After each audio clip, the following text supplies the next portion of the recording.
مسلمانوں نے خوشیاں منائیں اور شکرانے کے نفل ادا کیے اور ہزاروں فتح مند انسان صبح تک بیک آواز نعرہ تکبیر بلند کرتے رہے۔ اس کے بعد تبریہ فتح ہوا۔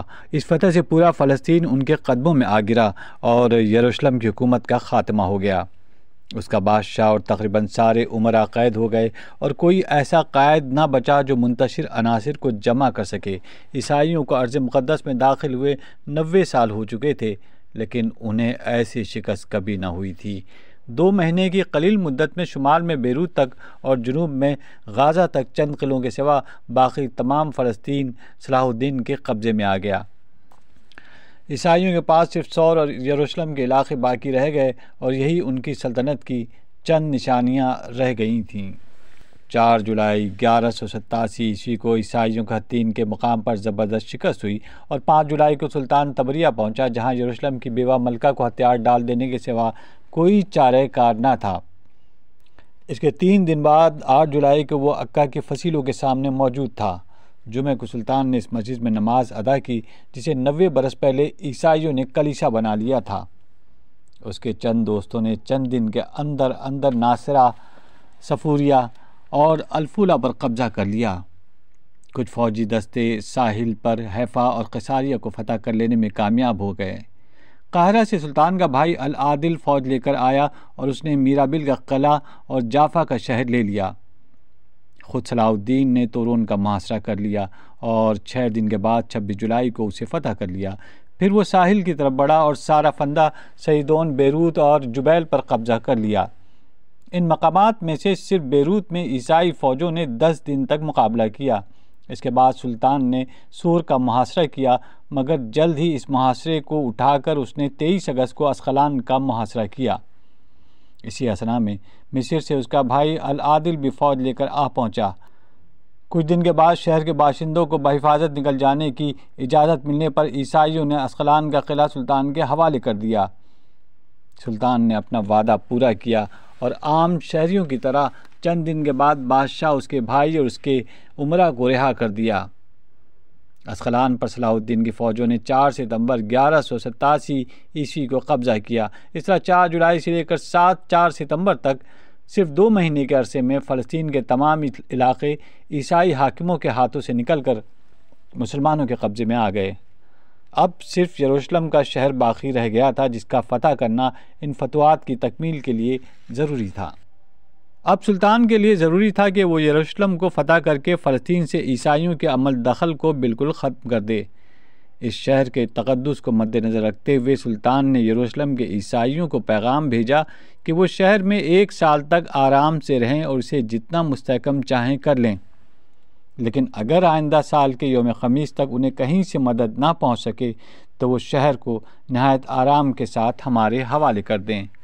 ہم جو لوگ یہاں سے جانا چاہیں گے انہیں حفاظت کے ساتھ بھیج دیں گے۔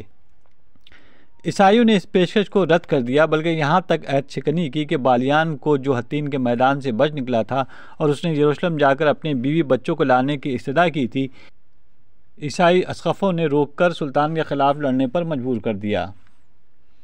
20 ستمبر 1187 عیسوی کو اتوار تھا جب صلاح الدین اپنی فوجیں لے کر یروشلم کے فصیلوں کے سامنے پہنچ گیا۔ اگرچہ مختلف لڑائیوں میں شکست کھا کر بے شمار عیسائی سپاہی یروشلم پہنچ چکے تھے اور شہر کی دفاعی حالت بہت مضبوط تھی، مگر سلطان کے حملوں کے سامنے شہر کی فصیل نہ ٹھہر سکی۔ مسلمان سپاہیوں نے فصیل میں 15-20 گز لمبی سرنگ لگانے میں کامیابی حاصل کر لی۔ عیسائیوں سے اس بڑے شگاف کی حفاظت نہ ہو سکی اور مسلمان شگاف میں داخل ہو کر فصیل پر اپنا پرچم نصب کر چکے تھے۔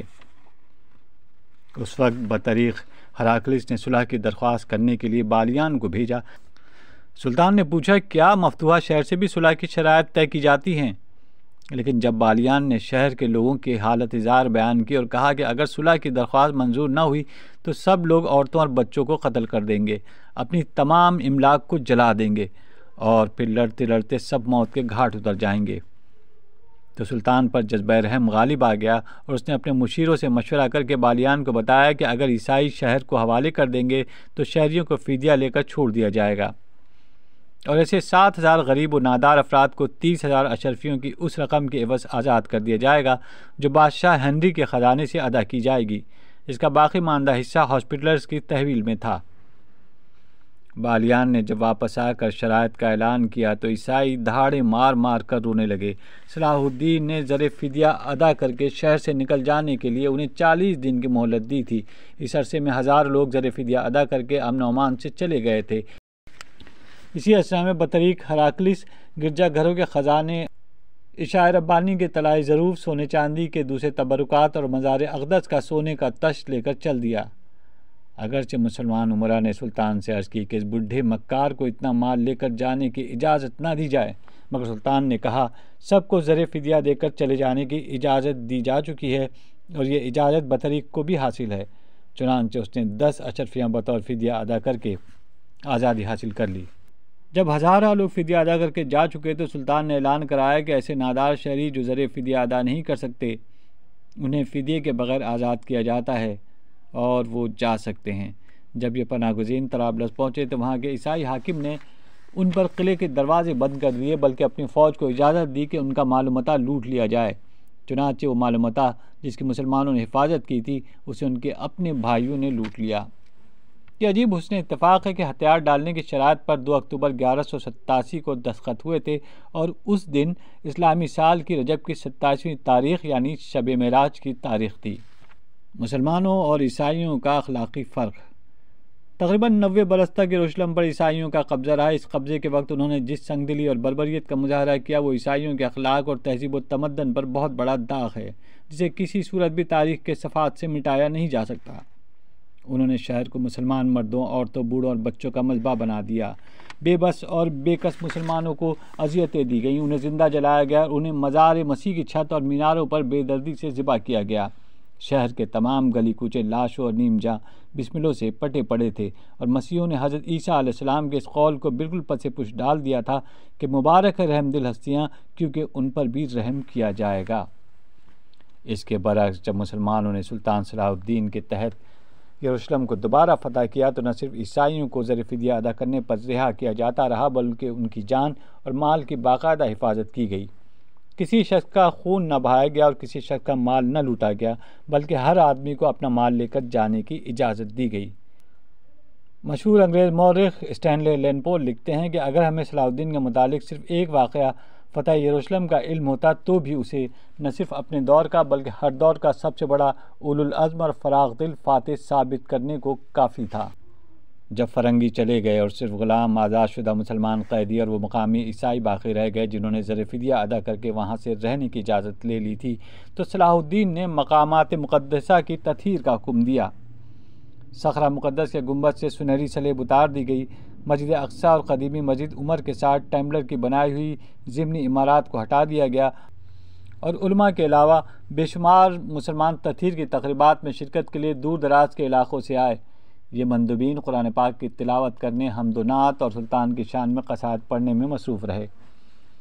9 اکتوبر کو مسجد اقصی میں سلطان صلاح الدین کے ساتھ مسلمانوں کی ایک عظیم جمعیت نے نماز جمعہ ادا کی۔ حلب کے قاضی نے ایک ولولہ انگیز خطبہ پڑھا جس سے مسلمانوں کے اندر بے حد جوش خروش پیدا ہو گیا۔ مسجد کے بڑی محراب پر یہ خطبہ کندہ کیا گیا: بسم اللہ الرحمن الرحیم، اللہ کا بندہ یوسف ابن ایوب ابو المظفر الملک الناصر صلاح الدین الدنیا والدین نے اس محراب مقدس کی مرمت اور مسجد اقصی کی تجدید کا حکم دیا، جبکہ اللہ نے اسے فتح مند کیا۔ اس کی دعا ہے کہ خدا اسے اپنے احسانات کا شکر ادا کرنے کی صلاحیت بخشے اور اپنے رحم و کرم سے اس کے گناہ معاف فرمائے۔ مسلمانوں نے یروشلم فتح کیا تو تمام عیسائی دنیا میں کھلبلی مچ گئی۔ ہر ملک اور ہر شہر میں اس کا تذکرہ تھا اور عیسائی مہم جوج یروشلم کی بازیابی کے لیے بےتاب ہو رہے تھے۔ پوپ نے نئی صلیبی جنگ کی ہر طرف منادی قرار دی اور اس بات کا اعلان کیا کہ جو عیسائی اس جنگ میں حصہ لے گا اس کے تمام گناہوں کے دھل جانے کا ضامن میں ہوں۔ انگلستان کے بادشاہ رچرڈ نے سب سے پہلے صلیب اٹھائی۔ فرانس اور انگلستان کے بادشاہوں نے اپنے اختلافات ختم کر دیے۔ فرانس کے ملک میں ایک نیا ٹیکس صلاح الدین ٹیکس کے نام سے لگا دیا گیا۔ سسلی کے حکمران ولیم نے طرابلس کو مدد دینے میں جلدی کی۔ شہنشاہ فریڈرک باربروسا ایک زبردست جرمن فوج لے کر یونان کے راستے روانہ ہو گیا۔